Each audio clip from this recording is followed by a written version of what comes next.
Bağışla mən sən tərbiyəsiz uşaq göndərmisən məktəbə. Çıxır stolun üstündə oynayır. Müəllim ona nə deməlidir? Lap bir dənə şapalaq da vurmalıdır. Ha, niyə mənim uşağımı vurmusan?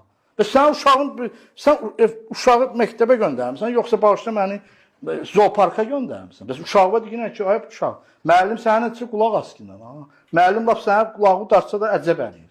Ha, indi eləmir axı. İndi mod düşüb. Hə, telefon var, texnologiya artıb. Texnologiya artıb, deyəm, sən dombalaq açmaq üçün artıb. Texnologiya artıb səni kamilləşdirmək üçün də. Bağışla, mən mesal çəkdim. Bıçaqla adam da öldürərsən, çörək də kəsərsən. Bu telefon sənin əlində, burada ingilis dili də öyrənə bilərsən, rus dili də öyrənsən. Çox dil bilmək çox adam deməkdir. Nə qədər adam deməkdir. Baxın, bütün dahi adamlara, danışırsınız, bütün dünyanın dahi adamlarına, pullu adamlarına baxın, uşaqlıqdan zəhmətlə gəlib çıxırlar. O atan, anan, qırmızı xərçənin üstündə gezənlər var, onlar gedir oturur narkomaniya. Qırmızı xərçənin üstündə gezdirir üstündə onları. Kişi günahkar var, kişi yazıq gedib çörək üstündə, çörək qazanır. Hacı.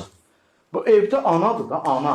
Əməliyyat olmuşsan, açıq əməliyyat olmuşsan, çox əməliyyat. Bəli, belə də danışanda ana deyil, ata da baş rolda oynuyor. Evin direği, evin şahı, evin tacı anadır, ana. Uşaqlara da möhkəm tərbiyəni verən anadır, ana. Ana ona süt verir, deyir, həmişə söyəndə deyir, sənin süt verən bil.